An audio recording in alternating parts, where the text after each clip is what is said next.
আজ কলেজে গিয়ে ক্লাসে বসে বসে আমরা খেললাম কাটাকুটি খেলা, আরও অনেক কিছু। তারপর লুকিয়ে লুকিয়ে টিফিন খেতে গিয়ে গেল টিফিনটা পড়ে। তো চলো গাইস, আজ সারাদিন কি করলাম সেটা জানতে হলে অবশ্যই পুরো ভিডিওটা তোমাদের দেখতে হবে। তো চলো শুরু করি।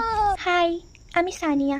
আজও আমি চলে যাচ্ছি কলেজ। না না, অ্যাসাইনমেন্ট সাবমিট করতে নয়, আমি যাচ্ছি আমার সেই মনের মানুষটাকে খুঁজ। কলেজে গিয়েই ফার্স্ট কাজ একটু টিফিন খেয়ে নিলাম, তারপর স্যারের ক্লাসে ঢুকলাম। স্যার অনেক কিছু বোঝাচ্ছেন, কিন্তু আমরা পড়াশোনা, আরে ভাই সেটা কি আমাদের সাথে মিলে? আমরা লুকিয়ে লুকিয়ে কাটাকুটি খেলতে লাগলাম। এইদিকে আমরা খেলছিলাম আর ওইদিকে দেখো আমার বান্ধবীকে স্যারের কথাগুলো মন দিয়ে শুনছে এবং খাতায় নোটও করছে। এত স্টুডেন্টের মাঝেও আমি আমার মনের মানুষকে খুঁজে পেলাম না। পড়াশোনা আমাদের দিয়ে হবে না রে ভাই। তারপর চুপচাপ লুকিয়ে লুকিয়ে টিফিন খেতে গিয়ে আমাদের টিফিনটাই গেল পড়ে। যাই হোক, তারপর আমরা খেয়ে নিলাম বিরিয়ানি।